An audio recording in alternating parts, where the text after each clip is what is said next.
when you fail is an opportunity to learn. Yeah, it hurts. And this is where, as more of a seasoned, entrepreneur, business leader, you learn that failures are setbacks, but it's really how you kind of pick yourself up and look at where you failed or what you did wrong to be able to succeed in the next opportunity.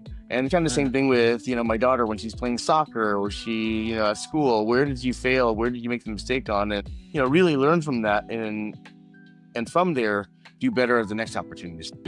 We've had a number of failures, a number of missteps, but that's where we take those key learnings and don't just dwell on it too much and just keep moving on. And that's always the hardest part, is just to not dwell on it too much, where it becomes, over analysis paralysis, but, just to try to move on as much as you can. Hello, everyone, and welcome to the Business of Learning podcast. My name is Joao Camargo, and my guest here today is Johnny Lam, who is the SVP of Business Development at ScaleHealth, and is also a part of the founding team. Johnny, thank you so much for being here today. I'm super excited to have this conversation. Of course. Thanks for having me, and looking forward to diving in. 100%. As I always start in these episodes, I would love for you to just begin by sharing a little bit more about yourself, about ScaleHealth, who you are, what you do, and the big problem you guys solve. Sure. First and foremost, my career, if you've kind of looked at it holistically, has kind of been kind of all over the place with working at UPS, Wells Fargo, and traveling abroad. But the through line with my career has always been growth. And when my wife and I decided to come back to the U.S., we connected with ScaleHealth, and they were just starting off, and they were really trying to target a big problem within healthcare, which was connecting a lot of the founders that have great ideas to be able to scale and grow their companies. And that's where my superpower comes in, with supporting to be able to scale that main objective to help scale their main point. And we've been successful ever since. Taking a step back, ScaleHealth, we are a health transformation marketplace where we work with emerging technologies and working to understand what their needs are, and then connecting them to large health organizations like the payers and providers that are looking for great technologies to be able to improve healthcare in the U.S. today. That said, a lot of providers are always looking for great technologies, but they're just bandwidth constrained to be able to find those. And if they do find them, are they the correct companies or the right companies? And that's where they turn to ScaleHealth to be able to find those great new innovative technologies. Very cool. And actually, that point that you just brought up is something that I want to say stood out from our first conversation, because you were giving me a full background and everything else. And I was like, really cool. The membership, the connections. Hey, how do we get this tool that can be utilized in so many different ways to even more people? But then you mentioned that sometimes a lot of these, I'll call them members for you guys. I'm sure that's how you refer to them as well. And if it's not, just let me know. Hey, that's exactly how we refer to our members. Perfect. Or the folks we work with. Perfect. Yeah. So the members, sometimes they have these issues, they have these problems, and it's not like once that happens, you guys are just like, oh, okay, go to somewhere else. Like, no, we can fully support you with those. I believe you call them challenges as they come through. So walk me through some of the use case scenarios of how that sometimes happens. Maybe there's common patterns that you've found in a lot of the members that you guys help that they need help with as well. So walk me through some of that. Sure, and that's a great point. And you kind of touched upon two sides of the marketplace that we work with. Our members, they do of course have challenges, but in this respect, when I talked to you about challenges before, that was challenges that we do for our large health organizations, like the providers. So Yeah. on going back to the members and the startups, it's they do come to us with a lot of challenges or a lot of pain points as to where do I start? What do I do? And realistically, you can only help if you understand, where have they been? Where are they trying to go? How far along they really are? Do they have a minimally viable product? Are they commercial ready? And the better we understand that, then the better we can kind of connect them to either investors or other mentors or, even provider, payer systems. On the flip side, when you talked about challenges, we work with large health organizations to understand like what their needs are, what's keeping them up at night, so that if we understand maybe a provider needs a better revenue cycle management, technology, or maybe they want to be able to have a better patient engagement platform. that's where we would, you know, understand that aspect, put a challenge together, put it on our platform, on, you know, on our website, and be able to present that to the, I would say 3,500, 4,000 plus members around the world. And if, you know, if our members see that they have a technology that can alleviate that, you know, that pain point that the provider has, they are encouraged to apply. And, you know, that's where we will whittle down all those applicants down to, you know, maybe 5 or 6, and present that to the Yeah. provider. Awesome, and I'm really glad you actually highlighted the difference between those two because I meant the one you just explained, but it was Yeah, great to actually get of the course. clarity on the other one too. And so thank you for that. I just found that so cool to it's kind of like a when you create that healthy competition, of course the most useful tools then come out on top, and then that can create so much more impact on the back end of that. So it's really really Of awesome. course. And I wanted to Yeah, understand too. So go ahead. I would also say at every step of the process, there's always various challenges, whether you're on the large health organization side or on the startup side, right? It's Hmm. never easy, as you know, as some of your viewers will very much understand that, you know, this whole process, especially within healthcare, is more of a long game, and we're all in it to improve, you know, outcomes. Mhm, mhm, mhm. Yeah, the goal is how can we make sure everyone is getting the best outcomes that they can possible. So it's really awesome. Everybody's aligned. Woo! 100%. Yeah, That's awesome. I of wanted to course. understand a little bit more too. Is you actually mentioned the growth has been quite fast for you guys, 3,500 now, for close to 4,000 ish in a couple of years. How do those members usually find out about you guys? How does that engagement even start? I'm assuming there's lots of Yeah, networking, but tell me a little bit more. definitely. So, I would say our biggest growth came, unfortunately, during COVID, where the world kind of stopped, and, you know, people couldn't meet face to face anymore, and that's where they kind of turned online. And luckily, we had a platform that was already online, and was able to connect with a lot of the startups there that were looking for, you know, help. We grew a lot that way, and then, you know, of course, in other areas where we were able to, you know, grow and scale was through partnerships and collaborations. It's like, why reinvent the wheel when you have other, you know, ecosystems around the nation that could support? So I'm also on the steering committee for Together.health, where we are ecosystem leaders around the US, where we, for lack of a better word, check our egos at the door, and we talk about, you know, what each ecosystem in our own respective region are working on, and that's where we look to really support. So whether it's us in LA or Cedar Sinai, you know, in a few miles away, or, you know, Prime Health out of Colorado, Denver, Colorado, ATDC out of Atlanta. We really, you know, share who's working on what and how do we support them. And that's been a great way to be able to expand our network, our membership. And then, you know, lastly, another great way is just through word of mouth. You know, other companies are hearing of us, and they, you know, want to spread the word of, you know, how other companies can kind of, you know, get more resources. So Mhm, mhm. it's been pretty amazing. That's awesome. And is there any point in those things that you guys are doing that actually also leverages? And I always like to ask the question because I think word of mouth and referrals, everybody knows the power of that, but some companies um, really focus on that and they don't have a lot of, I'll call it digital efforts. Do you guys have both, or mainly focusing on the partnerships, networks, referrals, word of mouth? I think actively we mainly focus on, you know, the partnerships, collaboration, other ecosystem leaders. Hmm. Of course, you know, it's 2025, and we would definitely have to have, you know, a presence online, whether it's LinkedIn, social, to be able to help spread the gospel about what we're doing, or which challenge we're, you know, hosting for a provider or payer system. So, you know, if, you know, we kind of have to do both. So it's growing organically, and, you know, collaborating, partnering, and of course having a presence on social media to be able to, you know, spread the gospel when we're not actively doing it.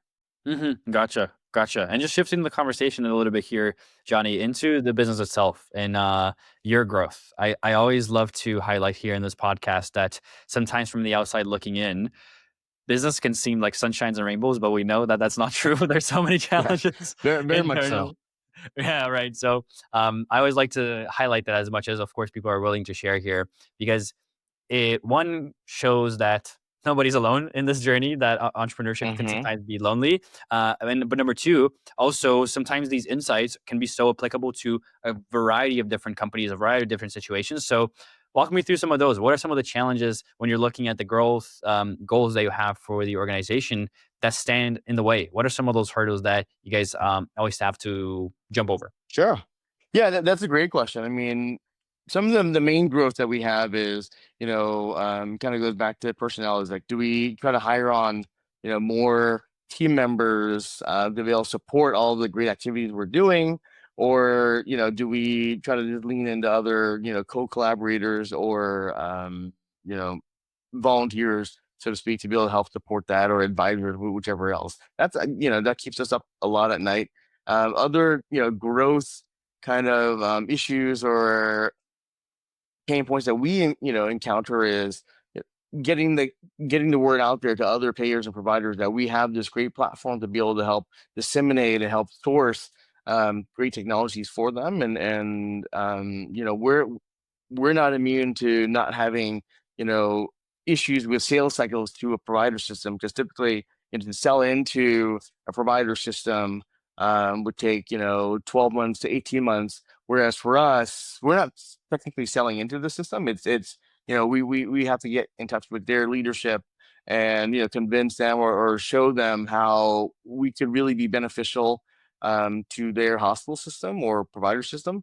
um, that's where we've really leaned into our partnership with an organization called Chime, and they are an organization where a lot of this you know provider CIOs are there and are present, and we connect with them to understand what are their pain points, what's keeping them up, and then be able to you know get a challenge going with their provider system.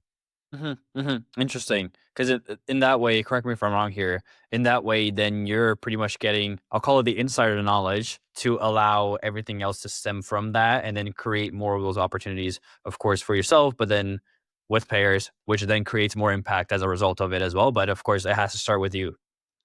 Yeah, 100%.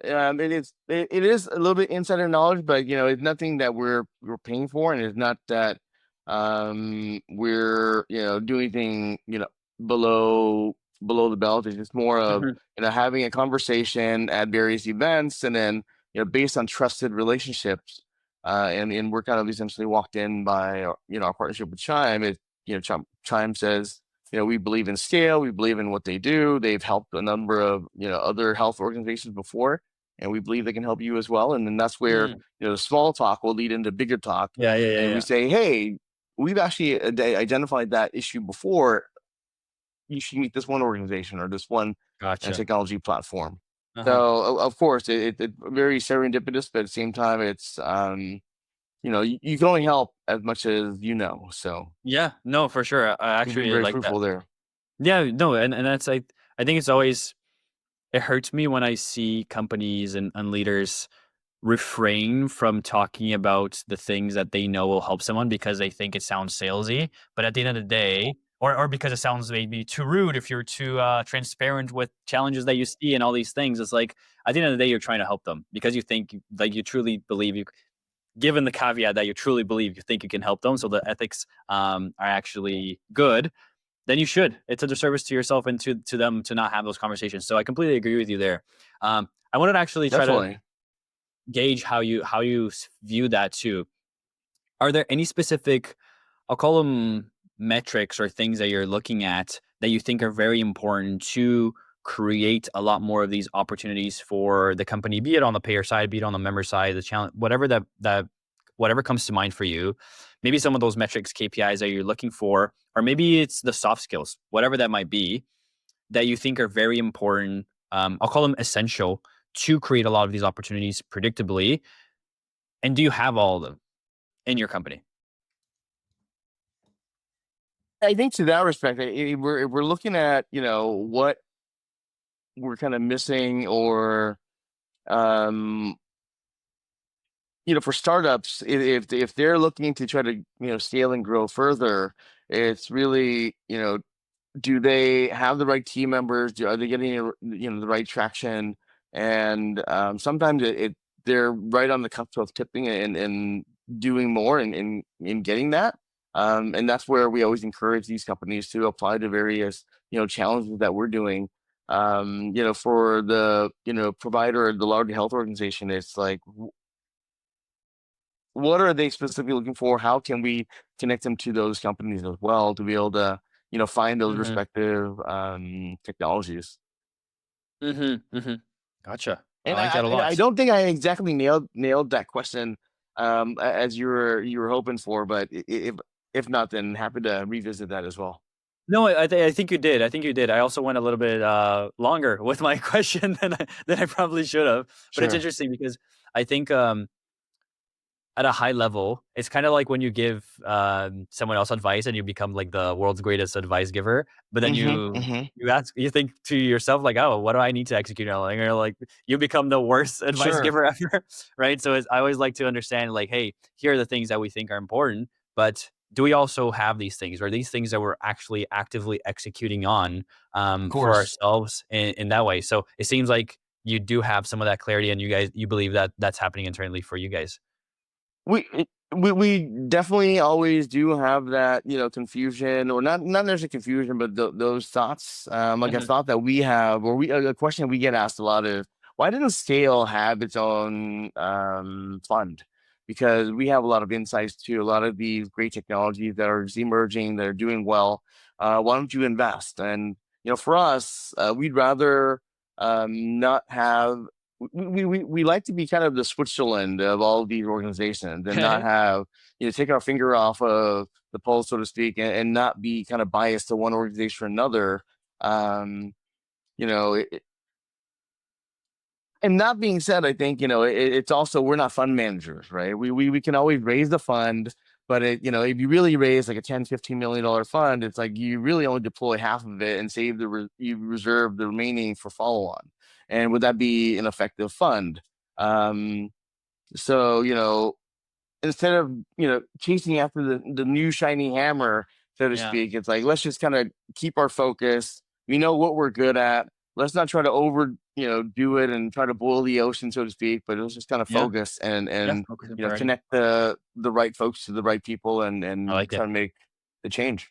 Yeah, it's having your priorities set, right? You don't have to chase everything, because then if you chase everything, you get nothing. So I or no, I really like that philosophy as well.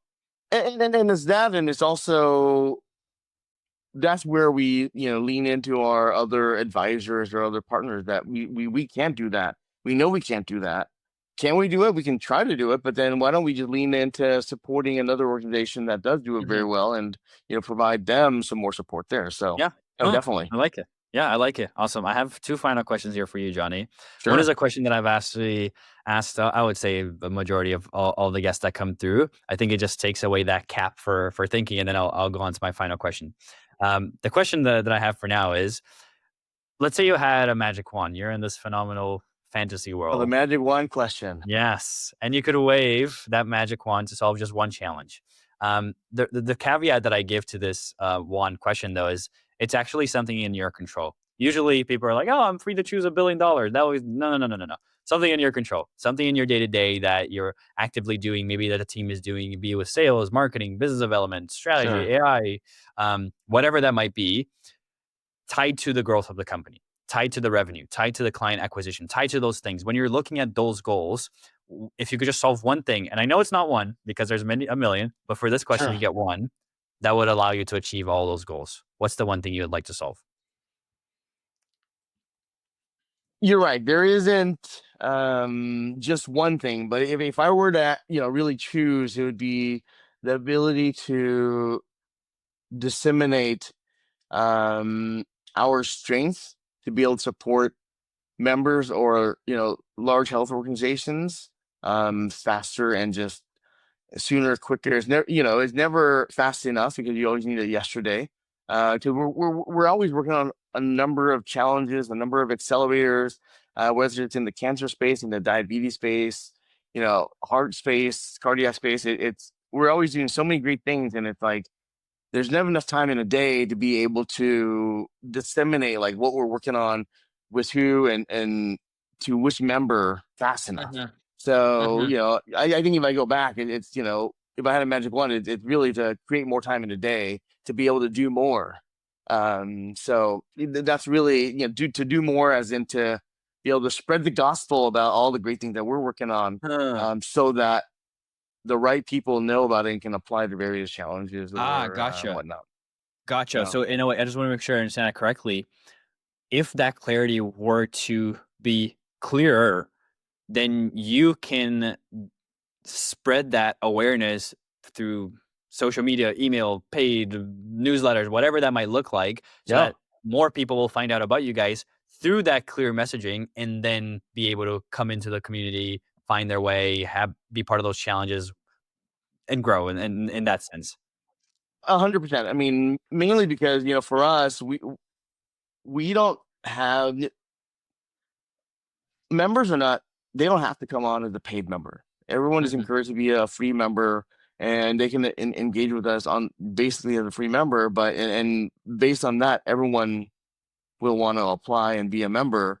And when they know what we're working on, then they can engage and get more traction for themselves, um, for mhm, free. mhm, mhm, So mhm, based on that, it's like, why not?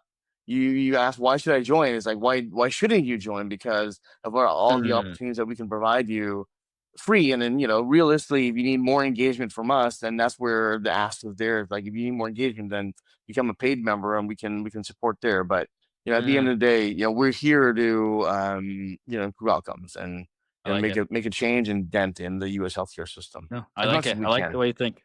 Amazing. Yeah, no, that's awesome. It's really awesome. And then my final question here for you. I appreciate you answering that one. It's actually not a question from me. It's a question from our last guest to you, and they had absolutely no idea who you were. Sure. So here's the question. How do you handle failures, and what are some of the tips that you can provide to other business leaders to not give up when times are tough? Sure. I love that question, because that kind of goes back to, what I'm always trying to instill into our kids, where when you fail, is an opportunity to learn. Yeah, it hurts. And this is where, as more of a seasoned, entrepreneur, business leader, you learn that failures are setbacks, but it's really how you kind of pick yourself up and look at where you failed or what you did wrong to be able to succeed in the next Mhm, opportunity. And kind of the mhm, same thing with, my daughter when she's playing soccer, or she, at school. Where did you fail? Where did you make the mistake on? And, really learn from that, and from there do better at the next opportunity. So, we've had a number of failures, a number of missteps, but that's where we take those key learnings, and don't just dwell on it too much, and just keep moving on. And that's always the hardest part, is just to not dwell on it too much, where it becomes, over analysis paralysis. But just to try to move on as much as you can, or as fast as you can. yeah, amazing. Johnny Lam, ladies and gentlemen, thank you so much for your time, Johnny. Perfect. This has been so awesome. I appreciate you, of course, sharing all the insights, the stories. Where should people go if they want to learn a little bit more about you and, of course, a little bit more about the company?